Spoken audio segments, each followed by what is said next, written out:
Hi friends, I'm Mitali Perkins and I've been writing books for kids for years. It all started back in Flushing, Queens when I was 7 years old and we immigrated here. My parents were new immigrants and so was I, and I was learning how to navigate life between cultures. One of my best helps, of course, was the public library. My sister took me there every week and I got brought home 7 books. And I read every week. I read some of those books I loved, some of them I didn't, some I finished, some I, after a chapter, said, no, this one's not for me. But I read and read and read. And we were in New York City for 4 years before we moved in the middle of 7th grade to California, where I started school in basically an all born in the USA school, except for me. And I had to traverse those difficult intersections of culture.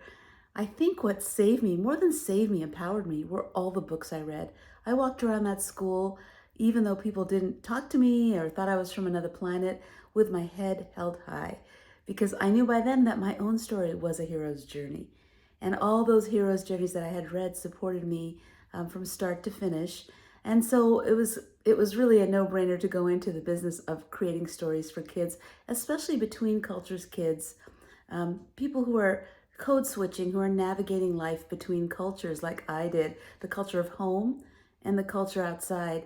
And so I love when I get feedback from students or readers who grew up, who are growing up like me between cultures.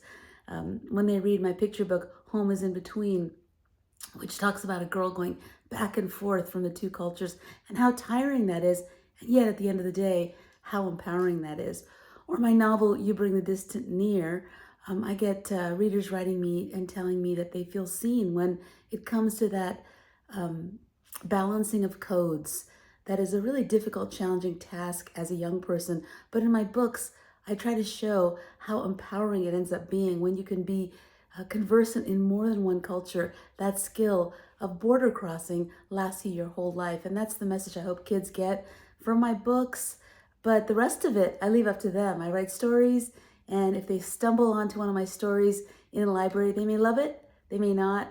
And that's the mystery of stories, is we can't really know how it will impact our readers, but we put them out there like the authors did for me back in the day. And we hope that the hero's journeys we create will strengthen them for their hero's journeys. Thank you, libraries. Thank you for supporting my books. Thank you for helping raise me and form me.